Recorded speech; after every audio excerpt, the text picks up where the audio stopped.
Hi, I'm Stephanie Pedersen, President and Editor of the News Tribune and Washington State Regional Editor for McClatchy. Thanks for joining us for this discussion about disinformation in local elections. America's architects viewed the press as essential to our democracy, including it in the first article of our Bill of Rights. And yet today, we are testing what a post-news world looks like with consistent attacks on credible information. Factual reporting is being replaced by Russian bots that publish false information to our social media feeds. But local journalists and Washington news organizations continue to do fact-based reporting 7 days a week, all hours of the day. They're reporting on how the coronavirus is impacting us and how school districts are responding to the challenge. And just yesterday, we launched our voter guide, where you can find the races on your ballot by entering your address and comparing candidates. We have never had more people reading our stories and viewing videos because local news has never been more important. If we're going to tackle disinformation, we have to start here, and you can help. Today, we will share examples of false information and strategies for spotting it as you look to make the best possible decisions for your community come November. We will give you a roadmap for spotting false claims and help you learn how to set the record straight. We've brought together disinformation experts from academia and technology and local reporters to discuss how we can navigate with confidence an election unlike any other. Before we begin, many thanks to you for making the time to join us today or watching on demand. Thanks for investing in local news, for sharing questions ahead of time. We've incorporated many of them in today's 3 sessions. You'll leave our time together with tools that will enable you to spot disinformation and to effectively navigate conversations with others about what is fact and fiction. We ask in return that you encourage others to support local news. Send them the link and ask them to subscribe. The more subscribers continue to grow, the more news we can get to. So let's move into our first session. Please welcome the News Tribune's Matt Driscoll, a columnist and reporter who's passionate about the city of Destiny and strives to tell stories that might otherwise go untold. He's joined by Matt MISTEREK, the editorial page editor at the News Tribune, where he was a local news editor for 12 years before taking over the editorial pages in 2016. Thank you both for being here. Thanks for having me. Mr. Driscoll, we'll start with you. Let's first start off by differentiating between news reporting and columnist. And what does that mean in journalism? How can readers tell the difference? Yeah, and it's a good question to ask, largely because I know it's a item of confusion for many readers because we hear it all the time, and I hear it all the time as a columnist. So I think the important place to start with this is journalism, whether it's opinion writing, which has existed in journalism for a long time, or straight news reporting. It kind of starts at the same place, which is the fact gathering, the actual rigors of journalism, the actual reporting. So whether you're writing a straight news story or whether you're doing what I do, which is write opinion columns, write columns with voice, it starts from the basis of reporting, which is gathering the facts, talking to sources, talking to experts, all the general rigors of journalism. From there, for me and for columnists, you go into a place of inserting your opinion or your view or your voice. Now, sometimes the columns that I write have a very strong and obvious opinion to them. Sometimes it's a little less so, but always it's my voice and injecting myself as the writer into what I'm publishing. So as a columnist, that's the difference between what you're getting from me and what you're getting from straight news reporting. How people can differentiate between the two, I think that's something that we can help them with. Back when there was, the newspaper on your doorstep was kind of the only game in town. It was a lot clearer and easier for people to see the difference. Now with so many different sources online, it does get a little tricky for folks, I believe. So, in print, I think we do a good job of establishing that it's commentary. When you see my name, you see that it's commentary. Online, I think we do an even better job when you get to the page. It clearly states that I'm a columnist. And hopefully, I think we can do a better job of letting people know what that means and kind of continuing that conversation. Because like I said at the beginning, I know as difficult as it is for me and other columnists to deal with sometimes, it's a question we get all the time. Right. And, for the editorial board, it's sort of the same sort of questions. Mr. MISTEREK, you were once on the news editing side and have been a part of our editorial team for a few years. What is the value in having an editorial board, and what voice does it represent? Yeah, thanks, Stephanie. You're right. The vast majority of my career was spent on the news side, including at the News Tribune. I'm now in my 5th year as an editorial page editor at the News Tribune. And it was a hard transition, I'll admit it, back in 2016. All my career and my college training, I was geared and trained to be purely objective and to put all opinion aside.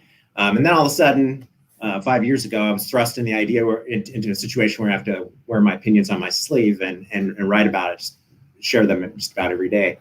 And even when I was in the newsroom, I didn't know quite what to make of the editorial board thing. I sometimes wondered if they were just off on their own island, practicing some sort of opinion journalism, mystical arts or something. So it was a transition, but it's one I'm glad I made.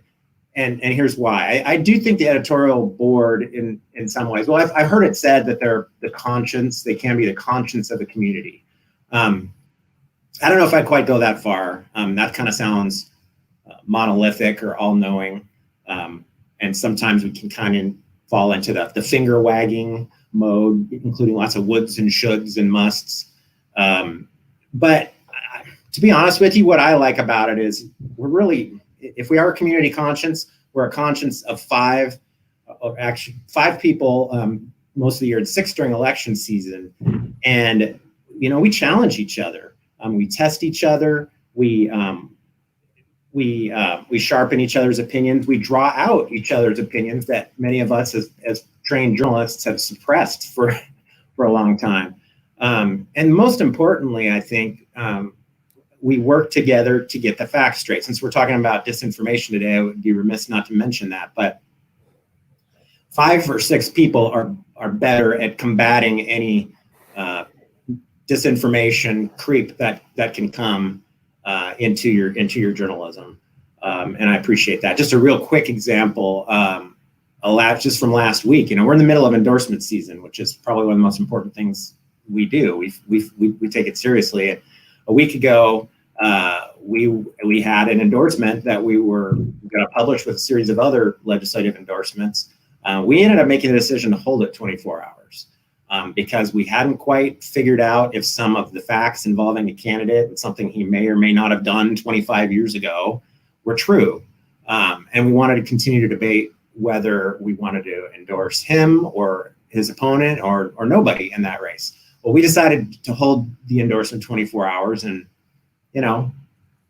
people will still question or second guess whether we made the right decision. But because we're a group, we were able to come to that conclusion together. Great. Thanks for that. Matt Driscoll, even though you're columnists and editorial writers here with us today, you use some of the same tools that most of the same tools that reporters use. What are those that you use to find accurate information?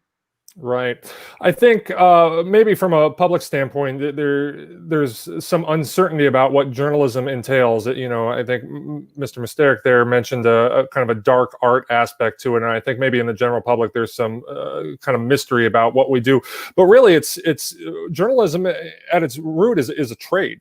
There are steps and rigors that you learn as you do this. I generally learn from experience, but certainly in journalism school, it's something that's taught from the very beginning about how you go about collecting accurate information and how you use it. So a lot of the things that we utilize, they'd probably be a little onerous for the general public to use, but they're not mysterious. They are filing public record requests and getting information that way.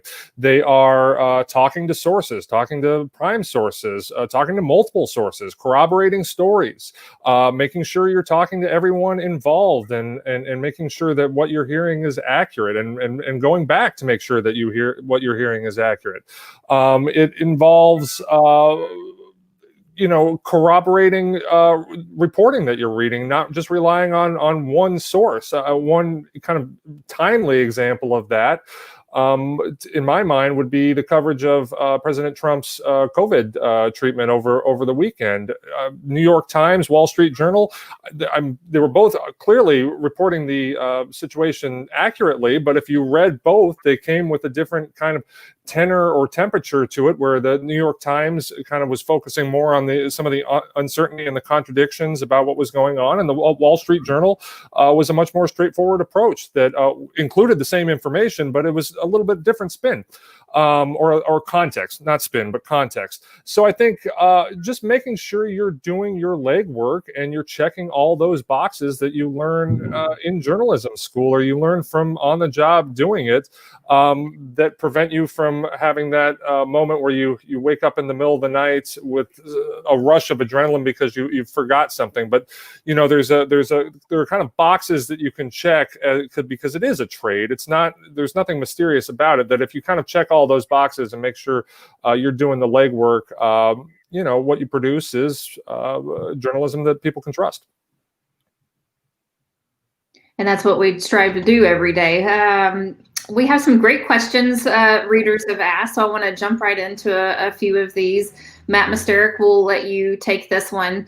David asks, do you think the state and county voters pamphlets are free from disinformation and a good, reliable source of voter information? That's a great question. There really is no single source of information out there that people should use. Really, they should draw from a variety of information. Heck, I'll even admit, don't just use our endorsements this time of year. I mean, we do the best we can. Our endorsements are nothing more than a recommendation, but we're 6 people in the community. Between the 6 of us, we have well over 100 years of life here. We've chosen to live here and raise our families here, and we have an affection for this community, and so we take it seriously. That being said, people should use multiple sources, and that does include the voters pamphlet for sure. But I would say, even with the voters pamphlet too, caveat emptor, buyer beware. Even though it's free, buyer beware. There is, I will look at the voters pamphlet for sure before I vote, and I think everybody should. There's good information in there. But I'm just going to give you an example from our current election that should show you that you need to kind of take these things with a grain of salt. In our state school superintendent's race this year, the challenger made a statement against the incumbent, and which turned out to be and submitted for the voters pamphlet. Thurston County judge intervened and determined that it was false, that it was defamatory, and that should be not included in the voters pamphlet.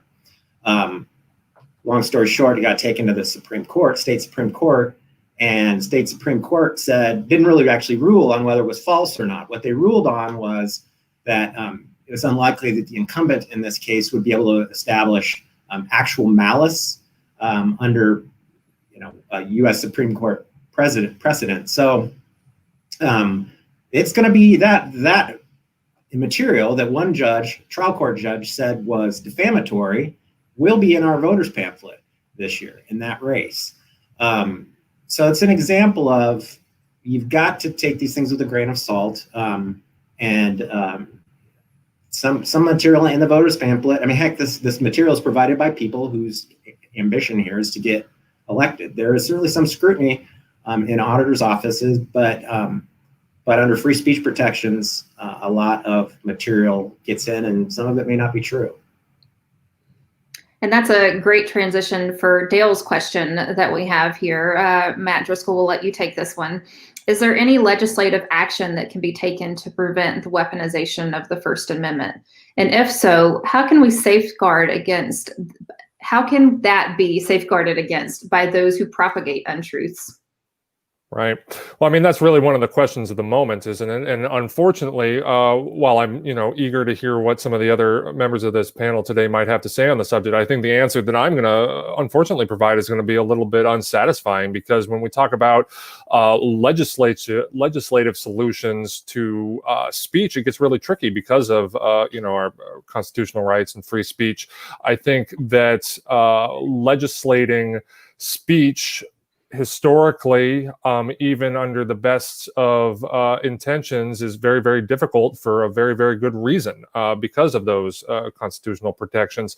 What I think has been perhaps more successful, if not far too slow in coming, has been pressure on some of the Facebooks and Twitters of the world to do a better job of kind of reining in this sort of speech, or this sort of misinformation that is, we all know is spread so readily on those platforms. Recently, I was reading about efforts from Facebook and Twitter to cut down on the spread of the QAnon conspiracy, and Twitter had enacted some regulation or cut down on profiles that were known to spread this information, and it had cut down by half already. But then you get the other side of that, which is we already know that people who are active in these circles are already talking about and already devising ways to get around that, because it's speech and it's very difficult. So if you don't mention QAnon, can you talk about child sex trafficking? Probably. So it's very, very difficult. And any of us, from a legislative perspective, any of us old enough to remember the the Backpage.com situation know that. I mean, in that situation, you had a platform that was, pretty clearly involved in sex trafficking, and yet that battle waged in court for years and years, while Backpage continued to partake in that activity, because it is so difficult to kind of legislate or rein in the free speech, and understandably so. So I think the real answer to that question, at least from my perspective, comes from putting pressure on some of the big tech companies like the Facebooks and the Twitters of the world to just do a better job. Thanks. We'll get one more reader question in for this segment, and I'll let you both have an opportunity to answer. We'll start with Matt Misterek here. From Susan, she asks, what are the best and most unbiased fact-checking sites that you use? Yeah, thanks for that. I'd say PolitiFact is a good one nationally. That's one that I turn to a lot. Locally, it's harder to come by, but I would say nationally, PolitiFact is a good one. Yeah, I also agree nationally. PolitiFact is one I use, and I wish there was just a Google for fact checking that we could send people to where they could fill in their answer and get the question immediately. Because boy, wouldn't that be helpful? Locally, I think the work we do here at the News Tribune often serves as a fact check. I think we do try to do as many of those stories as possible, and I'd be remiss not to give a local shout out to Snopes, which is based right here in Tacoma. I think people have some, I think different opinions about what Snopes is, but in certain instances, when you're looking to debunk a particularly ridiculous claim online, Snopes usually does a pretty good job doing that. Okay. Thank you both for your time and answering those important questions as we navigate this election. For our second segment, we're going to discuss how to identify disinformation and why we're susceptible to these campaigns. It's my honor to introduce Dr. Kate HOYT, an assistant professor at Pacific Lutheran University in the Department of Communication. Her research interests include critical technology studies, or how media technologies implicate social hierarchies and manifestations of power, digital forms of protest and digital media and information literacy, or how digital citizens assess the credibility of web-circulated information. Welcome, Kate. Thank you. Next is Dr. Seth Weinberger, a professor of politics and government at the University of Puget Sound. He teaches courses on international relations, U.S. foreign policy, international security, political philosophy, and conspiracy theories and fake news. His current research focuses on the decentralized structures of modern-day extremist groups, with a particular focus on U.S.-based organizations. Thanks for being here, Seth. Thanks so much for having me. All right, Kate, let's start simple. How can people improve their media literacy? How do they know that they can trust what they're reading? Well, I think there's a number of things that folks can do. I think the answers might not be as satisfying because I think the number one thing that folks can do to verify what they're reading is correct is to slow down. And that's not easy to do in the media landscape that we have right now, where unprecedented volumes of information are being sort of bombarded at us. It's tempting to turn to things like the media bias chart, to look at sort of the political slant supposed political slant of a certain outlet. But my problem with that is that it sort of outsources critical thinking to others, and it also treats individual sources like they're monoliths. So I think the first thing is that when you see something on social media, for example, don't just go off of the post or the headline. Click on it and take a look at the actual article on its native website. There are things you can look for called trust indicators, and this is a concept that's being developed by the Trust Project out in California. And these are indicators that both media consumers have indicated that would help them establish greater trust in the media, as well as sort of journalistic best practices. So things like, does the outlet have an ethics and editorial standards statement? Do they have a policy on disclosing conflicts of interest or corrections and retractions? This was mentioned earlier by Matt Driscoll, but are there clear labels in terms of what information is news-based reporting and what information is editorial or opinion? Things like, are there a lot of anonymous sources? Are the anonymous sources given a reason why they're anonymous? If there is a publicly available public document, like a congressional report or something, do they link to that, or do they sort of have you rely on their interpretation of that document? And so all of these things necessarily mean that we have to slow down and actually look at what we're dealing with here. But I think that they can be particularly effective in terms of combating misinformation or disinformation when it comes to political content. Thanks. Seth, what sort of news sources are you looking at, and how are you using them and dissecting them yourself?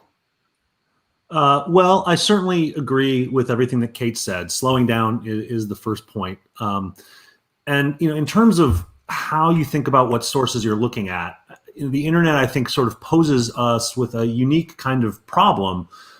But that problem is also one of the things that makes the internet such a wonderful place for information and for learning things, right? Which is that it encourages us to do our own research, to judge for ourselves, and to be our own experts. And that, of course, is fundamentally a good thing, right? For people to be able to explore information, to find things for themselves, to look at multiple different kinds of information. But that also erodes the trust in experts that we have when we're told that we can be the judges, right? We're in a world now in which the sort of, I grew up, I'm not that old, but I grew up in a world in which there were only a few news sources, right? Three or four channels on TV, and the newspaper would come every day, and that was really the only way you could get information. The radio. Now we're in a world in which there are almost an infinite number of sources, and so you need to think about what is it you're looking at? Are you looking at an established news source? Are you looking at a major paper? Are you looking at something coming out of a news station? Are you looking at something published by a brand new sort of policy place that maybe has only been around for a little while? That's the first thing, is to try to get a sense of who and where your information is coming from. Who's being quoted or referenced? Whose research appears in the article? Is it cited? Is it identifiable? Are the people who are being talked about, or is the information sourced?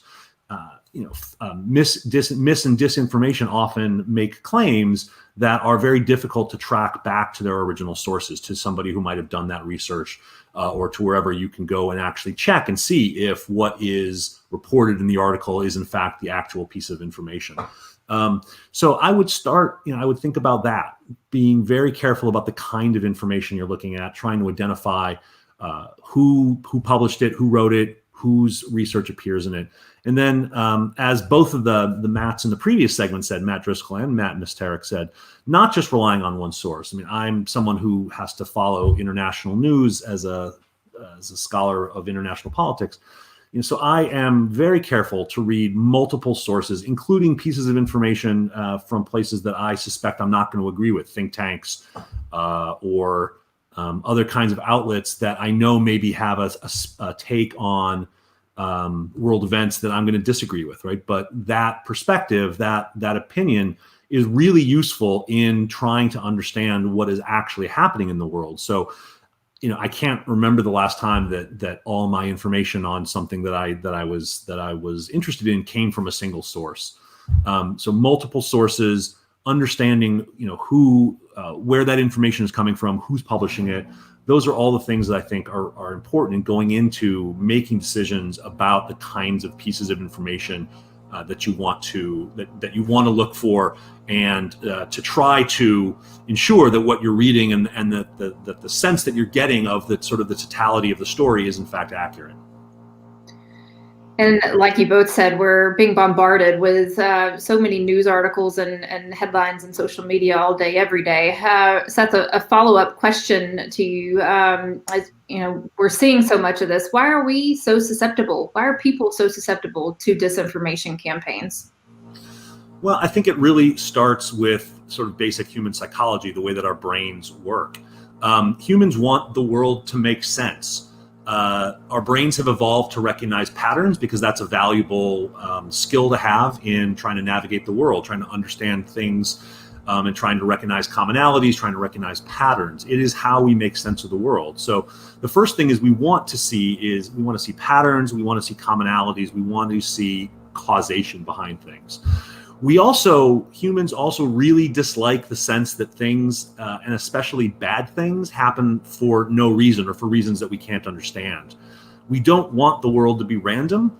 We want good people to be rewarded and bad people to be punished. We want people to get what they deserve. And lots of what disinformation does and what makes it so appealing is that it explains events that are maybe random or maybe produce undesirable outcomes in ways that help us be comforted by them and help them fit into our own worldviews. So, for example, if my choice for elected office loses, it's much more comforting for me to get us to believe that the electoral loss is the result of mail-in fraud or undocumented voters voting, rather than my candidate just wasn't preferred by the majority of people who voted, right? That is discomfiting to me because it makes me feel like my opinion is not correct or my opinion is unvalued. So I'd much rather, it's much more acceptable to me to have that explained by some piece of disinformation, that there's something nefarious going on. And I guess the last thing that I would just like to add is, I think the other reason that disinformation is so powerful is that the internet has really produced a world in which popularity can substitute for veracity, right? What makes things sort of go viral are more likes. The more likes there are, the more people who like something, that makes us feel like that piece of information is more likely to be accurate. We take a lot of comfort in crowds, in the wisdom of the group, right? When when lots of people we know are pushing something or liking it on Facebook or on Instagram, right? That makes us think that is more likely to be true. And we certainly don't want to stand out from the crowd and disbelieve something. Kate, do you want to add something? Sure. I think everything that Seth said was absolutely correct. And especially, substituting popularity for veracity in today's media landscape. I would say that there are some structural factors that make us particularly susceptible to misinformation now. Public trust in or just the trust in public institutions in general has been on the decline for a number of decades now. And this is probably has to do with how much more information about these institutions are available to us. And there's so much information and not enough time to verify it. So that's one reason. And I think echoing some of Seth's answers, there's research that's showing, like, there's research coming out of USC that suggests that when you are attacked or challenged ideologically, the same parts of your brain are activated as when you're being attacked physically. So it's very much like this kind of primal instinct to protect oneself. And I think that speaks to a lot of what Seth was talking about. But yeah, this needs to sort of find patterns and find causality. Is sort of a stress response. It is a coping mechanism for stress management. And so I think understanding that there are sort of fundamental psychological reasons why we might prefer certain information, even if that information might not be credible, goes deep at the heart of basically human nature. Not to say that there isn't anything we can do about it, but that it is like sort of a common human experience. Thank you. We've heard from our journalists about the tools they use, but when it comes to deepfakes and elections, we see these campaigns really ramp up. Emotions are on the line. How do we have productive conversations with our friends and families about disinformation and elections? And can we actually convince them to stop sharing the disinformation or the deepfakes that we see them share at times? Kate, we'll let you start, and then Seth follow up. Yeah, I think it's getting harder and harder to convince someone about potentially information or a set of beliefs that have been proven to not be credible. There are certain things that we can do to try to increase the probability that these conversations would be productive. I think the first thing is to get out of a public forum. So as much as we love to have conversations on social media about deeply held beliefs, I think most folks would note that that is not always an effective medium for having those conversations. There's a face-saving sort of impulse that kind of takes over the desire to get to the truth when you're in a public forum. So I would say try to get that person offline, or at least off of social media. Maybe DM them instead of having a conversation on their public feed. Finding common ground, understanding again that some of these beliefs that might not be credible come from the kind of fears and anxieties that we all have. So there can be a way to acknowledge those fears without, while still acknowledging that someone's beliefs might not be credibly backed up. And then, there is research that shows that, and I think Seth can go into more detail on this, but there's research that shows that presenting contrary evidence actually has the opposite effect. It will cause the person to sort of double down on their convictions. So try to avoid the impulse to inundate that person with evidence. Seth?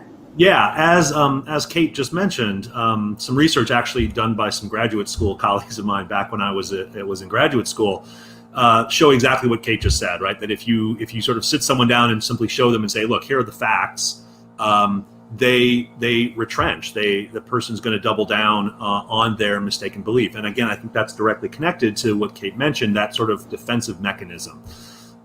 So the best thing that I've ever seen is that you have to really approach with empathy and understanding. You have to first understand that whatever has led someone to believe a piece of disinformation probably comes out of a real concern that person has.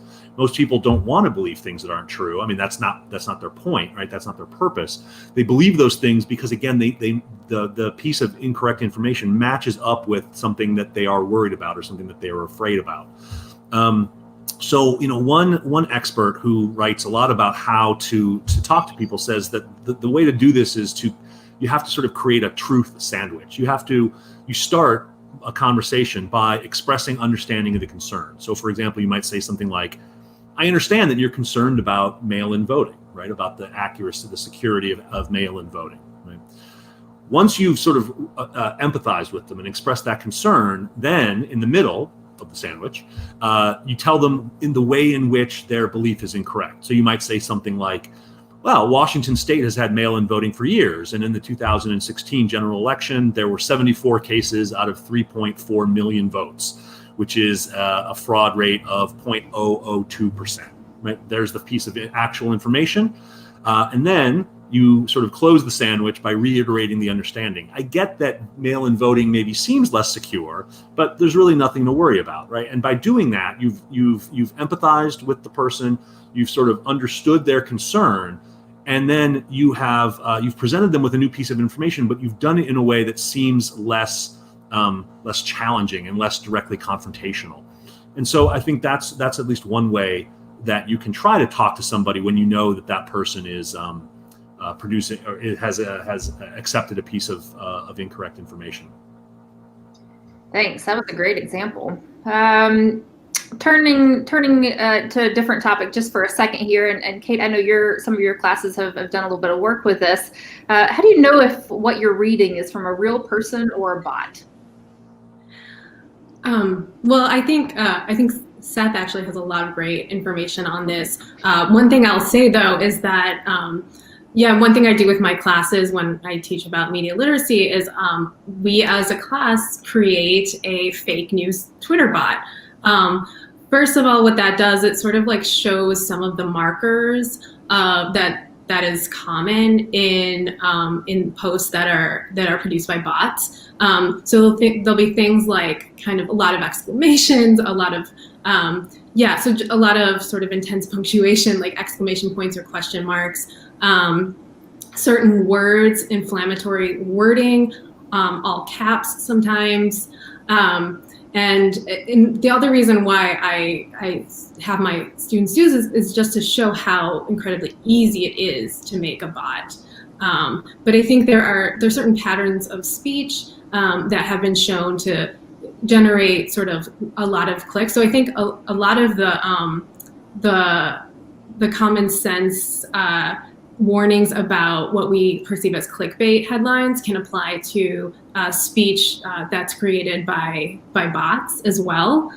So applying some of those rules to it. But I know Seth has probably more information on this. Yeah, some of the best estimates are that about 25 to 30% of the users that you would encounter on the internet are actually bots, right? So a large percentage of the traffic are not actually real people.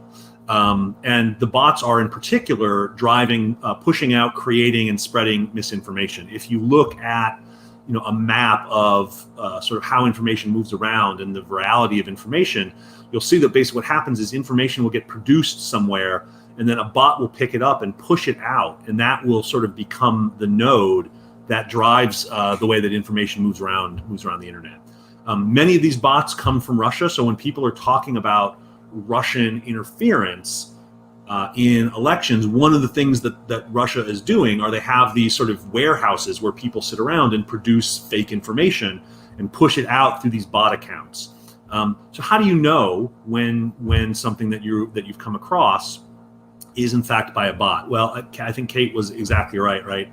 All caps, sort of exaggerated headlines, hyper-partisan memes, things that are sort of to the really far extremes, painting one side or the other as evil, as fascists or communists. Those things can often tend to be driven by bots. Pictures that make claims or that are intended to sort of support a claim that can't actually be supported by the image. I remember I came across one that was a part of a Black Lives Matter sort of anti-protest, which was a picture of a car that some people were in that claimed that the car had been vandalized, and yet there was no proof from the picture that it had been vandalized, right? And that was it turned out that that piece of that photo had in fact been pushed out by a bot. If you're actually looking at someone's account, if someone has sent you a friend request or whatever, you can look at their account.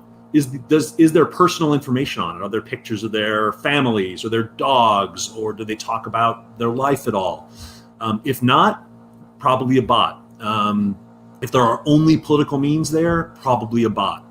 Are there actual news articles mixed in with memes? I mean, lots of people spread memes. Lots of people find memes really interesting. But is the account only memes, or is it memes mixed with news stories and analysis and opinion and things like that? There was a really interesting website that was circulating around just a week or two ago called spotthetroll.org, which allows you to look at several actual user accounts, some of which are bots, some of which are real, and really is a nice way of sort of getting some experience and looking at sort of what bot accounts might look like. The problem, of course, is that bot accounts are managed by real people, and they've gotten really, really good, right? And so it can be very difficult, but the sort of the hyper-partisanship, sort of exaggerated claims that can't be supported by whatever picture or evidence is there, and again trying to scan for does this look like someone who's real, or does this look like a bot? Is there personal information? Those kinds of things can be really helpful in making that decision. Great, thank you. It's very interesting. I wish we had an entire hour just to talk about bots. There's a lot there. I think that's all the time we have for this segment. Thank you, Kate and Seth, for your time and participation. If our audience has any questions for either of them or for our journalists earlier, please leave it in the comment section for a Q&A that we may have at the end of the event if we have some good questions. As a reminder, we have prepared a fact sheet that you can reference and share with others. It's printable. We're linking to it now in the chat. The URL where you can find it is thenewstribune.com/spotting-disinformation. We'll also share a link and a thank you email you will receive if you registered for this event. And finally, it is posted on all McClatchy Washington websites.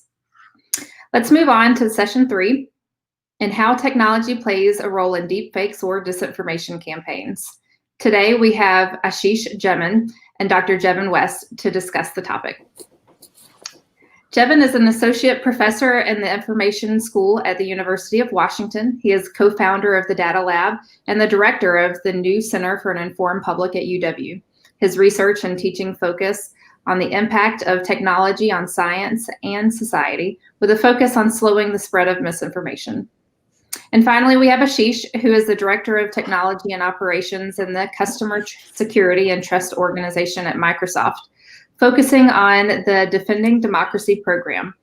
ASHISH is currently working on disinformation defense and deepfakes intervention strategy and its impact on society and democracy. Thanks for being here. Thanks for having us, and thanks for running the event. Nice, I appreciate it. ASHISH, can you get us started by telling us what Microsoft is doing to combat disinformation? Absolutely, Stephanie, and thank you very much again for the opportunity. But before that, let me actually tell you a great thing that we announced today. We made an announcement to support local newsroom journalism with technology, tools, and capacity to expand the reach of your local news outlets, as well as to fight disinformation. That happened today, and let me go to your question now. So we at Microsoft believe that this is disinformation and synthetic media is a very complex problem, and it will not be solved by one entity, be it a private entity, tech company, or civil society, or even government. Right? It requires a multi-stakeholder, multimodal approach. And our approach has been actually multi-pronged. We focus on 4 key strategies. The first one is establishing partnerships with academia, research, as well as peer tech companies to understand the social science behind disinformation, but also to share signals and figure out what would be the right countermeasure. So partnership across the board. The second is policy and regulation. So trying to understand what right policies, platform policies, as well as regulations may make sense to combat this menace of disinformation. The third thing we focus on is developing and deploying technology solution, right? At the end of the day, we are a technology company, and we want to bring meaningful technical solutions to market. And recently on September 1st, almost a month ago, we announced a couple of technical solutions, one for detection of deepfakes, as well as authentication and provenance to figure out authoritative source behind a piece of information, so the platforms can take action. And these could be varied set of actions, labeling, providing more context, or even removing. The last but not least, which we think is the most important or the effective tool to combat disinformation, is media literacy. So we are working with JEVIN and his team at CIP. We recently released an interactive web-based experience similar to what was talked earlier, Spot the Trolls. We actually have Spot the Fakes, which is a very interactive web experience in a quiz format for consumers to be aware of what synthetic media deepfakes is, with a very simple goal to raise awareness and hopefully for consumers and voters to become thoughtful consumers of media, because we feel that even a short intervention in media literacy makes a big difference, both in understanding the motivations of the perpetrator or the threat agent, but also to mediate the damage itself. Great, thank you. JEVIN, can you talk a little bit about the research from the Center for Informed Public and your priorities right now in this contentious election? Well, our priority is to try to deal with this big problem that we're all facing right now, this misinformation, disinformation crisis that everyone feels across the political aisle.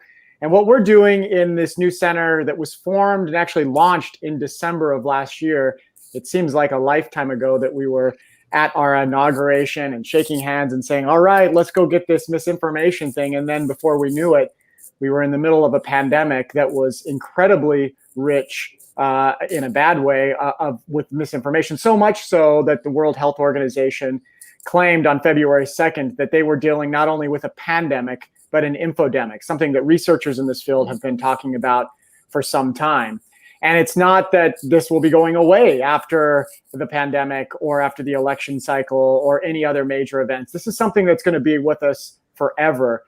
And so what we're trying to do at the university is establish a center, a program, a place where anyone, not just researchers, but journalists, librarians, teachers, the public at large, any place or anyone can come to the center to participate in discussions, to come up with solutions, to deal with some of these challenges that we're facing right now. And so we have 4 main areas of emphasis. We have research, which is our area of expertise. We study primarily social media data, public social media data. We track rumors and conspiracy theories online. We look at the ways that ideas and people and influencers are amplified, especially during uncertain times like crisis events.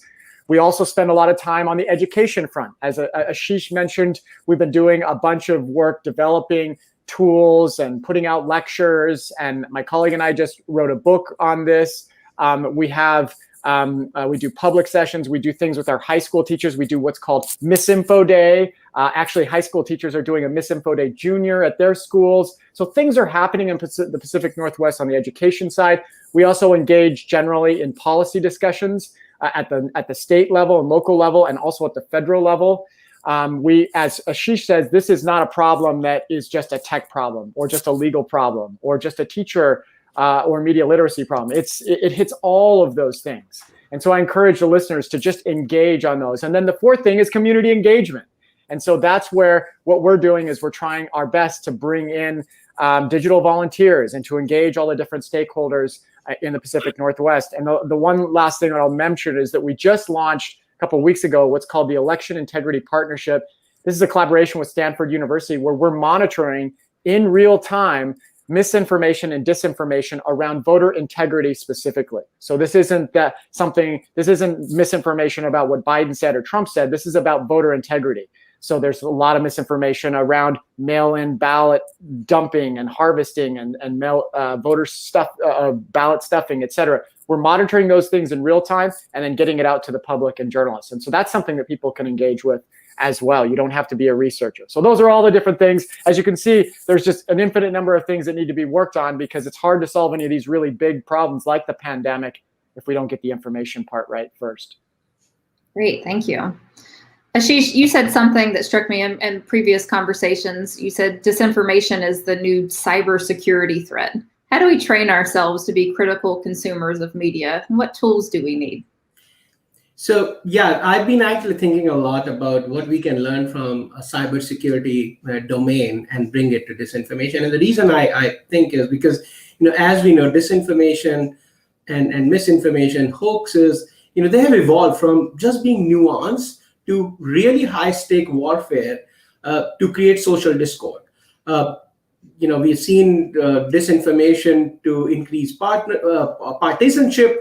In fact, in some cases, even influencing the election outcome. And this is not just coming from nation-state actors with geopolitical motivations, right? It is also coming from ideological true believers, non-state violent extremists, as well as economically motivated enterprises. And the whole idea there is they're trying to manipulate narratives on social media with so much ease and unprecedented reach and scale, right? The scale is enormous. And so I think that it's time for us to take a step back, and instead of just thinking about this as a computational propaganda around truth narrative, let's actually take a step back and start thinking holistically around, this is an adversarial attack on information system, right? So and that's why I believe that info ops, right, information operations, are cybersecurity issue. And the point I want to make is, we've seen similar attacks, like for last two and a half decades around the cybersecurity or the technology infrastructure. What we have done as an industry with public-private policy, we have established Information Sharing Analysis Center, ISACs. We have collaborated and coordinated. We are sharing signals, not just between the tech companies, but with civil societies, with the agencies, government agencies. And more importantly, what we have also done is, from a media literacy perspective, have invested heavily on cyber hygiene and literacy for consumers around cybersecurity issues. Everyone now at least have some basic understanding on phishing, on viruses and worms and other threats on for their machines, be it on your phone and what I want to think is, let's learn from that domain on how cybersecurity has evolved from just responding, being reactive, to being proactive, protecting, defending, and responding to cyber attacks. Let's actually look at disinformation with the same lens and solve it holistically, rather than just solving in silos and one step at a time. Jevin, thinking about that as disinformation as sort of the new cybersecurity threat, do you think that media literacy is our best weapon against that? How would you approach it? I definitely do. I think it's both the long-term play, the medium-short play. I think it's every play. Certainly, we need to bring in lawmakers to see what flexibility and infrastructure we have in the legal sphere. We do need to involve the tech companies that have the keys to a lot of these systems and into the design decisions that go into social media and the other kinds of things that are sort of attracting our attention to these disinformation campaigns and fake news stories.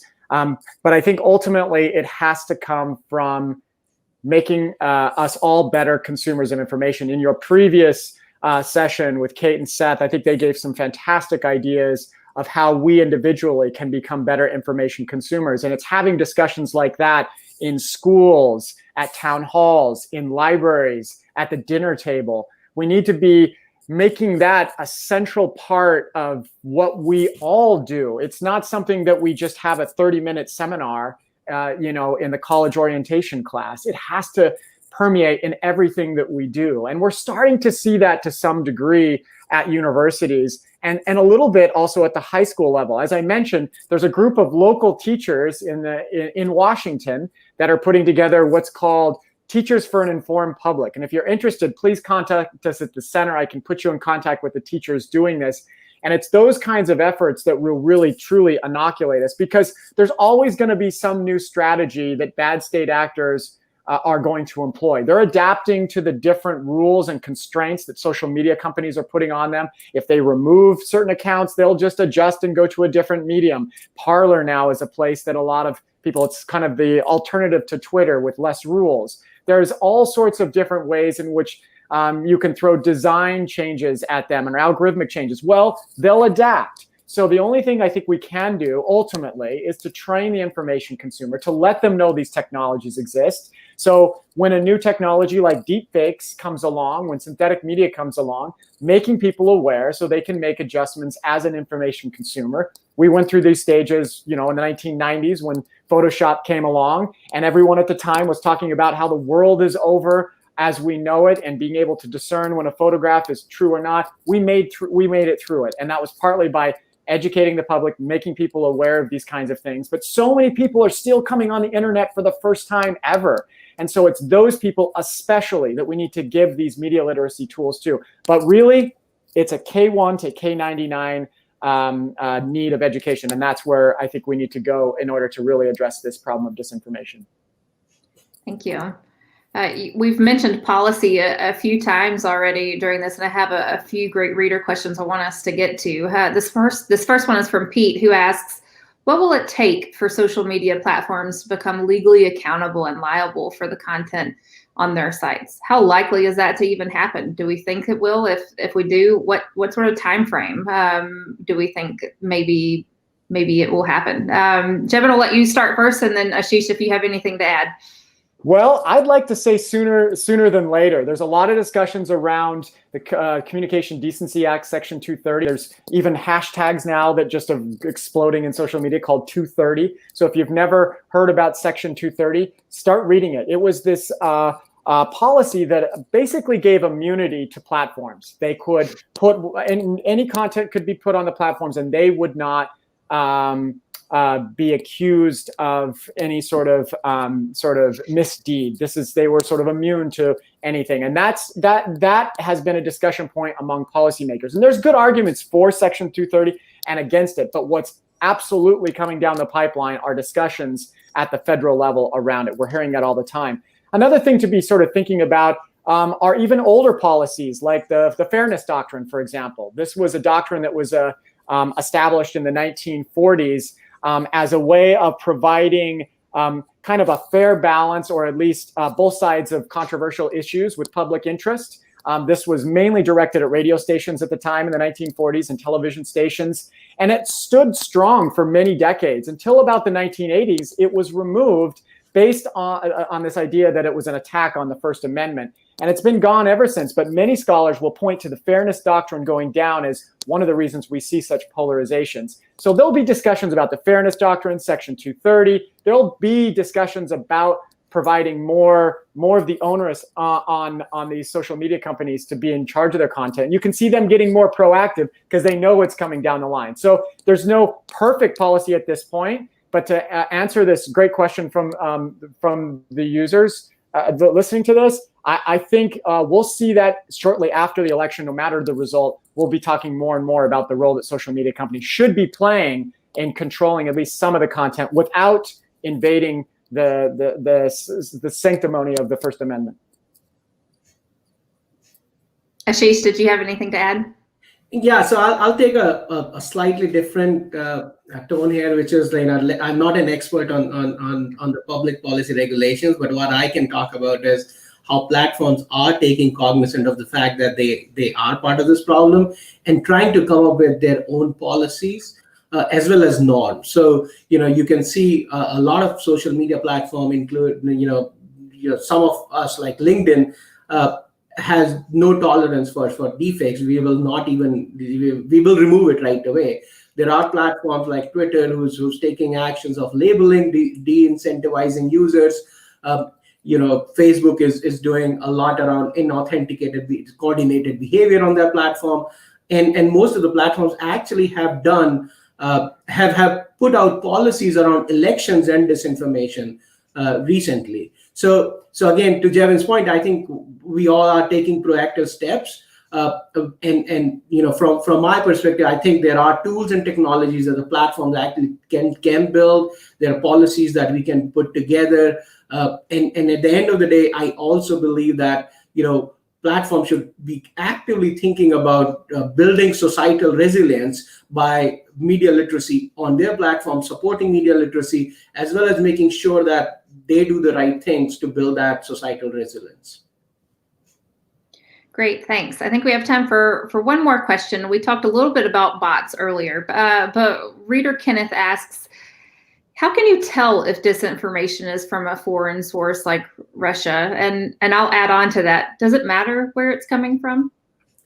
Well, I'll take the very quick answer of saying it does not matter where it is coming from, be it internal or external.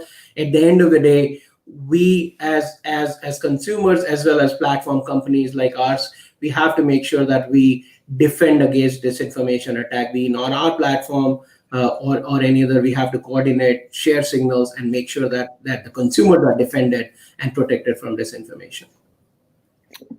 And I'll just give a quick answer on top of that because I know we have to wrap up.